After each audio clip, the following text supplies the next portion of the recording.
Bonjour. Alors je voudrais aujourd'hui vous présenter rapidement un livre que j'ai écrit avec mon épouse Lorraine et qui vient d'être édité en poche chez Almora, qui s'appelle 62 expériences de spiritualité quotidienne. Donc je voudrais vous parler un petit peu de ce livre. Ce livre est la réédition en poche d'un livre qu'on avait écrit il y a plus de 10 ans, qui s'appelait 54 expériences de spiritualité quotidienne, qui avait été lui-même réédité dans un livre grand format qui s'appelle 62 expériences de spiritualité quotidienne, et le voici donc en poche. Alors je suis très très content qu'il soit en poche parce qu'il ne coûte pas cher, et donc j'espère que cet enseignement pourra se diffuser davantage. D'ailleurs, en plus du livre, vous avez la possibilité de télécharger 2 heures d'audio, 2 heures d'exercice, d'expérience que j'ai faite avec Lorraine. Voilà, donc en plus du livre. Alors que contient ce livre? Alors il contient l'essentiel, même la totalité des expériences que nous faisait faire Douglas Harding dans ses ateliers et qu'on trouve aussi en partie dans ses livres. Alors qui est Douglas Harding? Douglas est un philosophe, enfin était un philosophe anglais qui est né en 1909, mort en 2007, c'est un philosophe anglais que moi j'ai rencontré au début des années 90 et avec qui j'ai travaillé jusqu'à sa mort, en plus de 15 ans. Alors Douglas est un philosophe qui avait une recherche de la connaissance de soi et qui s'est éveillé à sa vraie nature pendant la Seconde Guerre mondiale, quand il avait à peu près 33 ans. Et après la guerre, en Grande-Bretagne, en Angleterre, il a essayé de trouver des outils, de trouver une pédagogie pour développer et transmettre ce qu'il avait découvert, c'est-à-dire cet éveil à sa vraie nature. Donc à partir des années 50, et surtout à partir des années 60, il a mis au point tout un ensemble d'outils, tout un ensemble d'expériences, pour permettre aux gens de s'éveiller à leur vraie nature. Et pour moi, c'est là que cet enseignement est vraiment extraordinaire et vraiment génial. C'est dans cette pédagogie. En fait, c'est ça qui est nouveau, je crois. Pour moi, c'est vraiment une percée dans l'histoire de la spiritualité. Parce que le message, si vous voulez, de Douglas Harding, il est fidèle au grand message des métaphysiques et des spiritualités orientales ou occidentales. Il n'y a rien de neuf là-dedans. D'ailleurs, c'est normal, puisque la vérité, elle est connue depuis longtemps. Mais ce qui est neuf dans l'enseignement de Douglas, c'est évidemment, ce sont ces expériences qui nous faisaient faire et qui ont permis à Douglas de vraiment partager cet enseignement auprès de centaines, de milliers de personnes. Moi, quand j'ai rencontré Douglas, donc au début des années 90, il était quasiment jamais chez lui à Acton. Il voyageait partout sur la planète pour transmettre cet enseignement. Il allait aux États-Unis, en Europe, il allait en Israël, au Japon, enfin un peu partout, avec Catherine Harding, son épouse. Et vraiment, c'est un enseignement qui lui a valu beaucoup de reconnaissance et qui a intéressé et qui intéresse encore beaucoup de monde sur la planète, parce que c'est très simple et très direct. Alors, 62 expériences de spiritualité quotidienne. Alors, pourquoi expérience et pas plutôt exercice? Alors, en anglais, le mot qu'utilisait Douglas, c'était d'ailleurs experiment, qu'on peut traduire en français par expérience, voire même par expérimentation. Donc plutôt expérience qu'exercice, par exemple, parce que le mot exercice renvoie à l'idée d'une pratique progressive au cours de laquelle on va s'améliorer, si vous voulez. Par exemple, si je commence des exercices de piano, pour apprendre le piano, eh bien, au début, je ne sais rien faire, et puis petit à petit, en apprenant le solfège, en pratiquant sur le clavier, petit à petit, je vais apprendre à jouer du piano, et puis peut-être que dans 5 ans, je pourrais faire un concert. Je serai meilleur dans 5 ans que maintenant.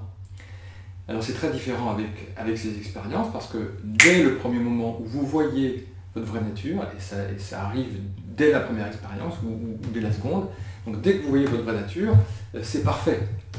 Ça ne va pas s'améliorer. Le concert, en fait, c'est maintenant. Parce que ceux qui voient sa vraie nature, ce n'est pas l'individu qui voit sa vraie nature. C'est le soi qui voit le soi, ou c'est la nature de Bouddha qui s'éveille à la nature de Bouddha. C'est pour ça que c'est parfait dès le premier moment, en fait. Et il n'y aura pas d'amélioration de ce point de vue dans l'éveil. Bien sûr, il y aura une amélioration dans la mesure où on va peut-être y revenir de plus en plus souvent et on va oublier de moins en moins souvent cette vraie nature, ça sûrement. Mais on ne verra pas mieux dans 5 ans que maintenant. Donc le mot expérience convient bien, je trouve, plutôt qu'exercice. Et puis d'autre part, oui, par expérience, on peut entendre aussi expérience scientifique, expérimentation scientifique. D'ailleurs, Douglas souvent comparait les ateliers à des sortes de laboratoires scientifiques dans lesquels on allait faire des expériences et pour voir la réalité, en fait. Parce qu'en effet, une expérience scientifique, c'est la mise en place d'un dispositif qui nous permet, qui permet aux scientifiques de voir le réel. Oui. Et le bon scientifique, c'est celui qui sait écarter ses préjugés, qui sait écarter les théories auxquelles il adhérait jusqu'alors, pour être capable de voir le fait qui lui montre la vérité. Donc c'est un peu ça, finalement, c'est même tout à fait ça, les expériences de Douglas Harding. Ce sont des contextes qui nous permettent enfin de voir la réalité que jusqu'alors on ne voyait pas, tout simplement parce qu'on était distrait. Donc voilà, expérience plutôt qu'exercice. Alors, pourquoi faut-il des expériences pour voir sa vraie nature, pour s'éveiller à sa vraie nature? Est-ce qu'il ne suffirait pas de ne rien faire? Est-ce qu'il y a vraiment besoin de faire quelque chose pour voir sa vraie nature? Alors, bon, c'est compliqué de répondre à cette question, en tout cas il y a beaucoup de choses à dire. D'abord, les expériences ne sont pas un faire, c'est plutôt un non-faire, puisqu'il s'agit d'être attentif, ça je vais en parler tout à l'heure. Et puis deuxièmement, c'est vrai que pour certaines personnes, entendre simplement une fois un enseignement sur la non-dualité suffit pour s'éveiller à sa vraie nature. Vous savez, quand le fruit est mûr, quand la pomme est mûre et qu'elle est accrochée comme ça à la branche, un léger souffle de vent fait tomber le fruit. Donc si la personne est prête, eh bien, à la simple écoute d'un enseignement de non-dualité, elle peut s'éveiller à sa vraie nature instantanément. Les exemples ne sont pas rares, dans toutes les traditions d'ailleurs. Dans l'hindouisme, par exemple, on parle des Mahavakyas, qui sont des paroles, et effectivement, l'Advaita Vedanta dit que celui qui est mûr et qui entend ces paroles, eh bien, s'éveille à sa vraie nature. Par exemple, une des Mahavakyas, une des grandes paroles, c'est ce passage qu'on trouve, ce petit texte qu'on trouve dans la Chandogya Upanishad, où il est dit Tatvamasi, en sanskrit, c'est-à-dire Tat cela, Tvam tu, Asi tu l'es, donc cela tu l'es, cela c'est-à-dire Brahman, c'est-à-dire l'absolu, l'immense, la conscience sans forme, sans limite, éternelle, donc cela, cette conscience éternelle, tu l'es. Tu n'es pas l'individu auquel tu t'identifies, tu es cette conscience pure. Donc quelqu'un qui est frère, qui est mûr, peut s'éveiller à sa vraie nature simplement en entendant cela. Et parce qu'il constate, mais oui c'est vrai, je suis pas l'individu, je suis cette conscience pure. Bon. Mais bon, beaucoup d'entre nous ont besoin peut-être de pédagogie un peu plus pratique, un peu plus longue aussi. Et donc dans l'introduction du livre, je donne quelques-unes des pratiques, des exercices qu'on trouve dans les différentes spiritualités. Dans la philosophie grecque, par exemple, on sait, depuis Pierre Hadot, on le savait bien avant aussi pour ceux qui lisaient les textes, on sait qu'il y a des exercices pour les philosophes grecs pour découvrir notre vraie nature, pour se connaître soi-même. Dans le christianisme aussi, on parle d'oraison, par exemple. Dans la Kabbale juive, dans le soufisme, il y a aussi des exercices. Par exemple, dans l'hindouisme, il y a ce fameux tantra, Vijnana Bhairava Tantra, qui est de tradition shivaïte et tantrique. Dans ce tantra, que mon ami David Dubois a traduit chez Almora, sous le nom Le Traité de la reconnaissance de soi, eh bien dans ce tantra, il y a 112 expériences pour découvrir sa vraie nature. Donc, d'ailleurs, beaucoup d'expériences de ce tantra sont très proches de ce livre, des 62 expériences de ce livre. Voilà, donc les spiritualités ont toujours fait des efforts pédagogiques pour aller chercher là où était le disciple et pour l'amener jusqu'à l'éveil. Et pour moi, le travail qu'a fait Douglas, il est incroyablement pédagogique. Il a vraiment trouvé les outils pour venir nous chercher là où on est et pour nous permettre de découvrir notre vraie nature très simplement. Donc, alors, en quoi consistent les expériences de Douglas Harding, les expériences de la vision sans tête? Eh bien, ce sont des exercices, des expériences d'attention, tout simplement. La clé, c'est l'attention. En anglais, Douglas disait « we have to pay attention », nous devons prêter attention. J'avais fait remarquer à Douglas qu'en anglais, c'est « to pay attention », il faut payer. En français, c'est « prêter attention », c'est encore moins cher. Donc c'est une plaisanterie, mais prêter attention, ça veut dire simplement, enfin, regarder ce qui est là. Donc, tous les exercices de Douglas, ou toutes les expériences de Douglas, nous invitent à prêter attention à ce qui est là, à ce que nous voyons, mais c'est une attention particulière en fait. Il s'agit pour l'essentiel, de retourner son attention de 180 degrés. C'est-à-dire, il s'agit de prêter attention à ceux qui regardent en nous. Il s'agit de prêter attention à ceux qui regardent en nous. J'ai souvent dit, je le répète ici, notre attention, elle est quasiment tout le temps dirigée vers le monde, vers l'extérieur.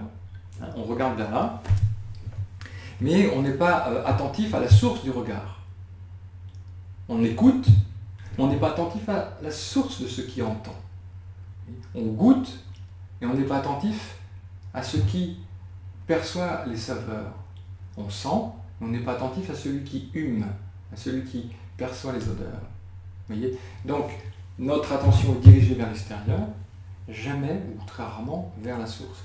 Donc les exercices de Douglas Harding, eh bien, nous invitent à retourner l'attention de 180 degrés vers celui qui perçoit, donc vers celui qui voit, celui qui entend, celui qui goûte, celui qui touche, celui qui hume et aussi celui qui pense. Donc c'est un renversement de l'attention vers le centre. Alors il y a beaucoup d'expériences qui passent par la vue, mais il y a aussi des expériences dans le livre qui passent par les sons. Il y a des expériences qui passent par le goût de la bouche, par le toucher aussi, même par l'odeur. Alors évidemment, dans les ateliers de Douglas, on ne faisait pas toujours 62 expériences, on ne les faisait jamais toutes d'ailleurs. Quand Douglas donnait une conférence de 2 heures, eh bien, il faisait deux expériences, 3. Quand il avait un week-end de stage, il en donnait plus, 8, 9, 10. Bon. Et puis alors quand on travaillait sur une semaine, eh bien là on pouvait développer davantage et voilà, faire une vingtaine d'expériences à peu près. Mais l'important n'est pas de faire toutes les expériences. En fait, l'important c'est de trouver celle qui fonctionne pour soi, en fait, celle qui sera la clé, qui nous ramènera à la maison, celle qui nous ramènera chez nous. C'est pour ça qu'il y en a beaucoup, et c'est pour ça que finalement, c'est important qu'il y en ait plusieurs, parce que nous sommes tous différents. Une expérience qui fonctionnera pour telle personne, fonctionnera peut-être moins pour telle autre. Voilà. Alors bien sûr, une fois qu'on voit sa vraie nature grâce à ces expériences, les outils vont encore être utiles parce qu'il se peut qu'on soit à nouveau ensuite moins attentif à ce qu'on a découvert, à ce soi ou à cet espace d'accueil. C'est souvent ce qui arrive en fait. C'est-à-dire lors d'un atelier, on voit, ça dure un certain temps, puis après on va avoir tendance à nouveau à s'identifier au petit personnage et à perdre de vue la source, si vous voulez, le soi. C'est à peu près ce qui arrive en fait assez souvent. Et là, les expériences sont encore utiles pour nous ramener à la source, pour nous permettre de revoir encore la source, de reprendre conscience encore de la source. Oui, donc ce ne sont pas des expériences qu'on va faire une fois et puis après c'est fini. En général, c'est des expériences qu'on va refaire quand on va à nouveau être identifié au petit personnage. Quand on va se retrouver encore en exil, eh bien, on aura besoin de revenir chez soi grâce à ces clés, grâce à ces outils. Et c'est d'ailleurs très très précieux parce que imaginez que vous découvriez votre vraie nature, voilà, comme ça, un peu par hasard, puis ensuite vous la perdez, en tout cas vous n'y êtes plus attentif, et vous voilà en exil sans savoir rentrer chez vous. Alors là, ce serait vraiment angoissant et on aurait juste la nostalgie de cette présence qu'on a découverte, non, mais sans pouvoir y revenir. Donc ce serait même angoissant sans doute.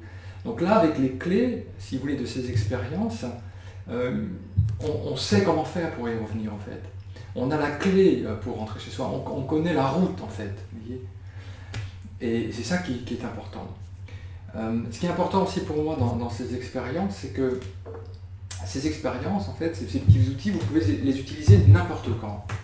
N'importe quand. Vous n'avez pas besoin de les faire dans un lieu particulier, à un moment particulier. C'est quelque chose que vous pouvez pratiquer tout le temps. C'est pas simplement le matin dans un dojo de 8h à 9h par exemple, ou le soir dans un dojo de 17 à 18h, c'est tout le temps. Et partout. C'est pour ça que Douglas appelait ça la méditation pour la place du marché, parce qu'en allant marcher, bien, je peux à la fois acheter des...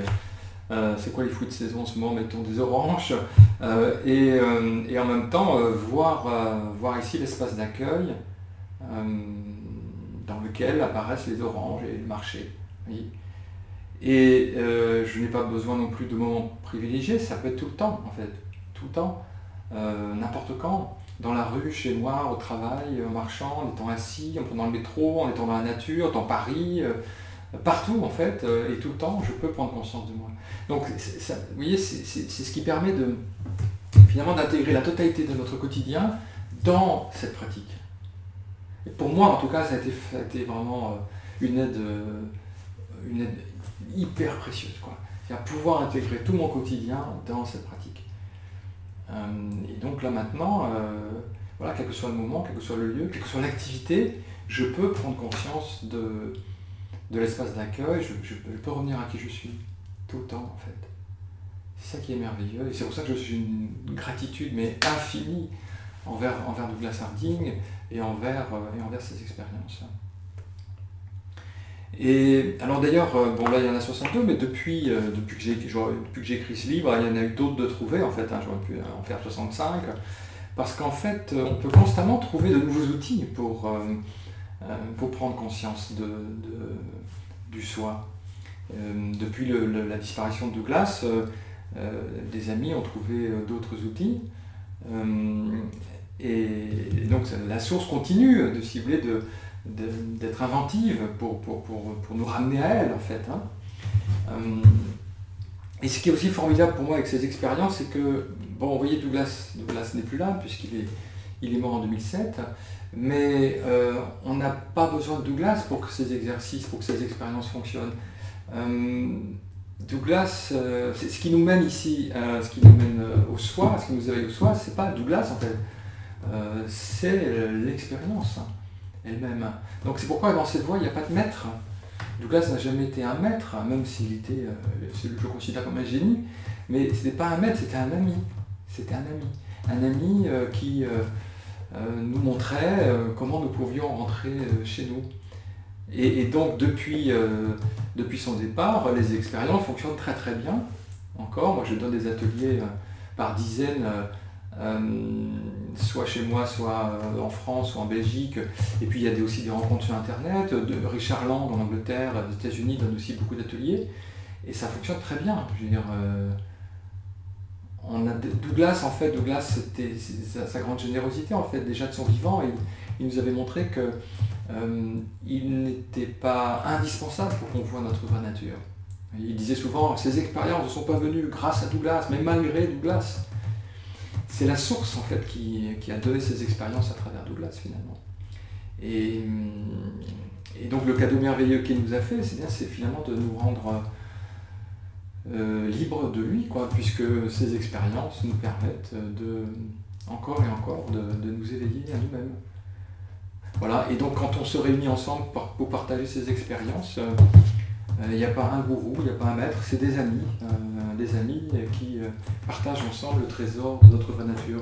Et c'est pourquoi moi je crois vraiment que cette voie, elle est faite pour le XXIe siècle, parce que d'abord elle est laïque, vous voyez, on n'adhère à aucune religion, aucune tradition. Vous pouvez adhérer à une tradition si vous voulez, hein, mais ces expériences sont indépendantes des traditions. C'est une voie démocratique. Hein. Il n'y a pas un gourou au sommet d'une pyramide, non, on est tous au même niveau, puisque tous nous pouvons voir notre vraie nature. C'est une voie aussi conforme, si vous voulez, à la rationalité moderne. On n'a pas acheté dans les orties l'héritage précieux de la science et de la philosophie des Lumières. C'est une voie qui ne demande aucune foi irrationnelle, mais qui nous propose de vérifier par nous-mêmes quelque chose qui est là sous nos yeux et simplement qu'on ne voit pas. Donc c'est tout à fait conciliable avec l'exigence de la plus haute rationalité. C'est d'ailleurs pour ça que je remarque que souvent dans les stages de Douglas, il y a beaucoup d'ingénieurs, beaucoup de gens qui se sentent en accord avec aussi cette démarche rationnelle. Donc j'ai dit que c'était laïque, c'était démocratique, c'est moderne au sens où on n'a pas à rejeter la rationalité, et puis c'est simple, quoi. C'est super simple. C'est super simple. Il s'agit de retourner l'attention de 180 degrés pour prendre conscience de l'espace ouvert qui est là. Voilà, et je crois vraiment que ces expériences sont une percée dans l'histoire de la spiritualité et que ça va se répandre. Ça se répand d'ailleurs peu à peu. Et d'ailleurs, le monde en a vraiment besoin. Le monde a besoin de ça. Le monde a besoin de cette expérience du soi et de ce message. Parce que quand on découvre sa vraie nature, eh bien, on peut résoudre bien des problèmes qui semblent irrésolubles. Les conflits entre les hommes, le rapport à la nature, tout ça, eh bien, grâce à la découverte de sa vraie nature, tout d'un coup, est vu dans une autre perspective. Voilà. Donc voilà le livre, j'espère que ça vous intéressera. Et Lorraine a fait des merveilleux dessins aussi dans le livre, donc c'est pas simplement un texte, il y a des images qui rendent vraiment, le propos très clair, parce que c'est très visuel aussi.